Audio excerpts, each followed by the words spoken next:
Months after the Paris attacks, attention focused on a largely Muslim neighborhood in the capital city of Brussels, Belgium, known as Molenbeek.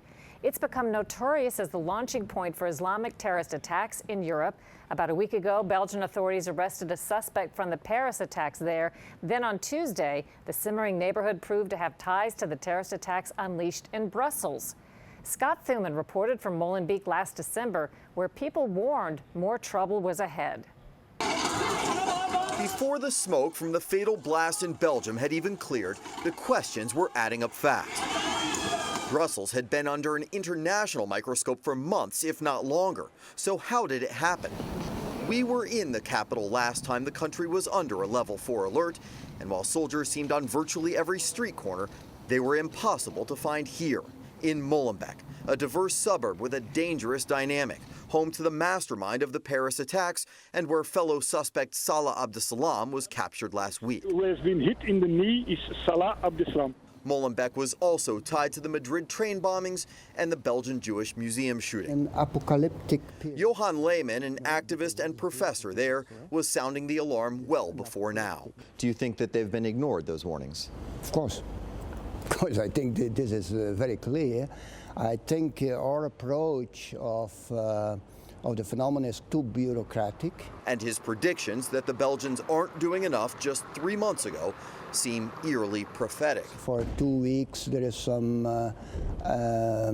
much attention and a lot of promises and a lot of things, but after 2 weeks it's business as usual. He'd been calling for more integration so this population, roughly half of which is foreign-born, feels like a real part of the community. More job opportunities, less discrimination, and a smaller chance they'll become radicalized. Deputy Mayor Ahmed El Khanous, himself Moroccan, warned of the swell of terror cells if widespread societal changes aren't made. Aujourd'hui, c'est une espèce de Frankenstein sanguinaire qui possède des moyens financiers extraordinaires, mais aussi une maîtrise aussi bien des réseaux sociaux que des techniques audiovisuelles. On le voit dans toute une série de dossiers et même aujourd'hui à travers la commission que je préside, les témoignages qui sont apportés, c'est que la radicalisation, contrairement à ce qu'on raconte, ne s'est pas fait dans les mosquées, elle s'est faite dans des coins discrets d'une rue. It is a startling figure. This tiny nation of just 11 million has produced more foreign fighters per capita than any other European country. We were not prepared for the global world and all the consequences of the globalization, and meaning also that some terrorism may enter in Belgium. We were not prepared for that. Molenbeek, or Brussels for that matter, are the epicenter of Europe and America's greatest concern. The crisis created by open borders and mass migration of immigrants overwhelming countries and undermining security. After the voice of universal concern came the call to do something.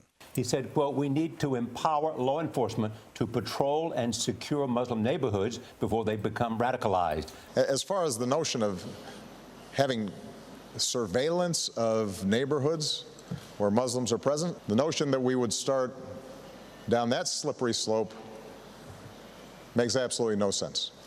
It's contrary to who we are. And overseas, renewed cries from political leaders who preached to full measure the need for more secure borders, cracking down on foreigners, especially the current flood of immigrants. So we have to tell the world that this is over, we will close our borders, and we won't let anybody in now for a while.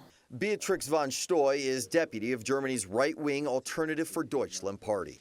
People who disagree with you, who are on the complete opposite side, think that your way of thinking is inhuman, it's insensitive, it's unfair. It is, of course, very hard sometimes to speak out the truth, but the truth is that we can't solve the problems of the world, and we can't solve the problems of all the poor people in the world. Workers from Hungary to Croatia to Slovenia were already installing wire fencing and passport checks stepped up at borders around Europe, but hardly foolproof. Is this one of the biggest crises Germany has seen since World War II? I think this is the biggest crisis Europe has seen ever since the last war, yes. But I think now it's also understood by most political actors in Germany that we have to bring the numbers down at least, not to zero. We still want to help, but the numbers are too high now. Gunter Krings is a state secretary for the interior in Germany and told us the more difficult part of the solution may be what some consider unthinkable. The Schengen Agreement is in danger. We have to be quite frank about it. The Schengen Agreement, created back in 1985, helped dissolve borders between more than 24 European countries, allowing free travel like driving from one state to another in America, only intensifying the debate that 3 months ago, even before the new attacks, was heating up. The European Commission, quite frankly, saw the other way, looked the other way for years. So how will the Belgian attacks impact Europe? Well, borders were already beginning to tighten. That is likely to increase. But one upcoming vote that may be hugely impacted is the June referendum for Britain to leave the European Union, the so-called Brexit. The more European security becomes an issue, the more likely Britain will cut ties with the EU. All right, Scott, thanks so much. Ahead on Full Measure, most say more terrorist attacks in the U.S. are certain. We'll talk with a former special ops general who says for all the fears, there are reasons to feel safer here in America.